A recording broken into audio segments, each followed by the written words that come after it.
Celebrate the 20th anniversary of Kingdom Hearts the HMK way. Grab yourself a Station of Nightfall shirt today. Check out the link in the description box below and use the code HMK20th for 20% off.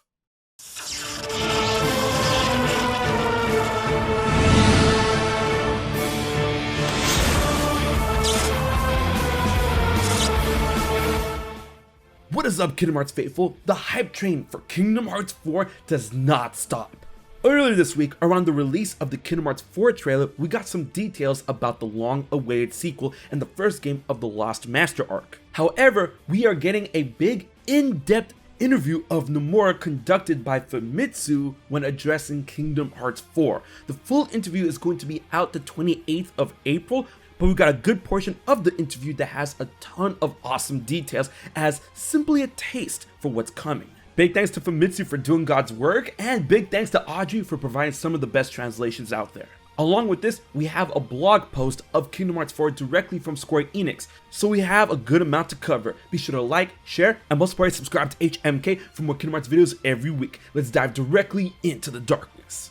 First, let's cover the Square Enix blog post and then get into the juicy stuff from Famitsu. Square Enix describes Kingdom Hearts 4 as the next mainline Kingdom Hearts game in the series, and it is in development now. And it promises to launch fans into a thrilling, new action-packed experience. Which is very interesting to note because they are leaving out the notion from the press release that this was in early development, just saying that it is in development now. So there may be some discrepancies when it comes to where exactly this game is in development. We're definitely gonna have to wait for more details about that. Stating, after the climatic events of Kingdom Hearts 3 and the Remind DLC, fans want to know what's next for Sora, and the trailer reveals that the Keyblade wielder is back in a new setting that apparently we are all excited to learn more about, which is very true. The post wraps up with some stuff that we already know about, including Sora's stylish new look, the fact that we're going to Quadratum, the fact that Donald and Goofy are back, and that the trailer features Strelitzia, a mysterious new character to the mainline games first introduced in Kingdom Hearts Union Cross. And they state, that's all we have for now, let the speculation begin. Alright, Square Enix, you already know me.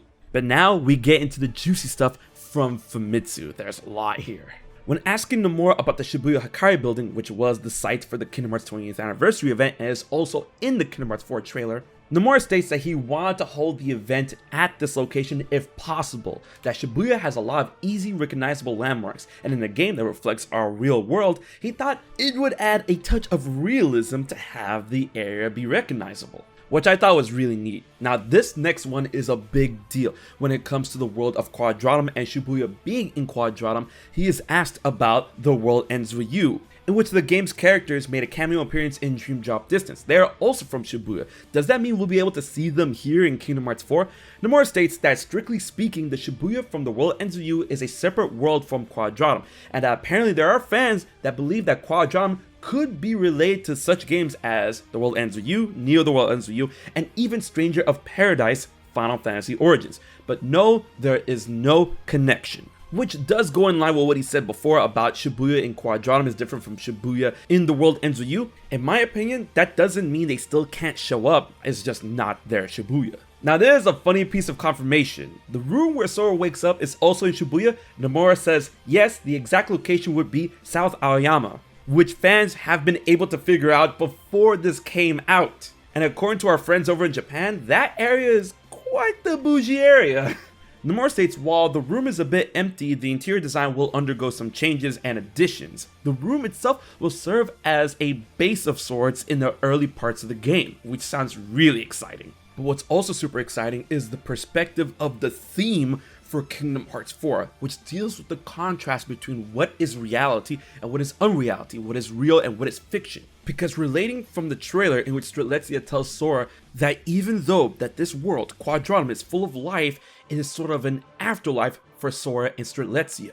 Nomura states that this is all about the perspective. From Sora's perspective, Quadratum is a world that exists in the background, within that on the other side of reality, a fictional world that is different from his reality. However, for the people in Quadratum, the world that Sora is from, that is unreality for them. That's fiction to them, a fictional world for them. Kingdom Hearts will explore this theme of contrast between the two perspectives. When going on to clarify about the character that narrates the missing link in the Kingdom Hearts 4 trailer, Nomura states that although this character is the same person, we asked the voice actor to deliver 2 different tones, and that this character has been present throughout the series, but has been the first time he has been voiced. So that throws my idea of Master of Masters, young Xehanort, and possibly Luxu out of the bag. A lot of people are thinking it might be Brain, or someone they're not able to pinpoint. And finally, yes, Tetsuya Nomura did clarify and confirm that the reason why Sora looks like this is because he's in Quadratum. There was a big discussion, confusion, and argument on social media about if Sora is going to stay looking like this throughout the entirety of the game or the rest of the series. No, he looks like this because of Quadratum, stating that Donald and Goofy was looking for clues to Sora's whereabouts in their world, and the reason why Sora looks realistic is because he's in the other world, Quadratum. However, if he were to return to his own world, then his appearance will look similar to the shaders used for Donald and Goofy. But more than likely, he's going to retain that nice Quadratum drip. Finally, when it comes to the gameplay side of things, Famitsu said that Kingdom Hearts 4's gameplay looked like it was going to be an evolution of that of Kingdom Hearts 3, which Nomura said is true. And that thanks to fans requesting the return of reaction commands from Kingdom Hearts 2, they're gonna make a comeback in Kingdom Hearts 4, as we saw in the trailer. And then, finally, when addressing the final command on the command menu being build, Nomura stated that it's going to be part of a function known as scrap and build. To which he elaborates very subtly that deconstruction and reconstruction are the keys to this gameplay feature, but you're gonna have to please wait for a follow-up report. But from what we saw when Sora is battling this big Darkseid-like enemy, we can get an idea what scrap and build could possibly mean. As when we see Sora blocking the punch with the reaction command, you can see that darkness pieces from this Darkseid fist was being grinded off its being, and then when Sora was constructing the drill, he was using that piece of darkness in order to imbue the drill and send it back to the dark side. He scrapped the darkness and built something new in order to fight back. Which, when you think about it, is what Yozora does in his boss fight and in the Verum-Rex trailer, with the video game hints even stating be wary of the creations that Yozora brings forth. Because I'm pretty sure that Sora's new powers with scrap and build are abilities he learned from Yozora.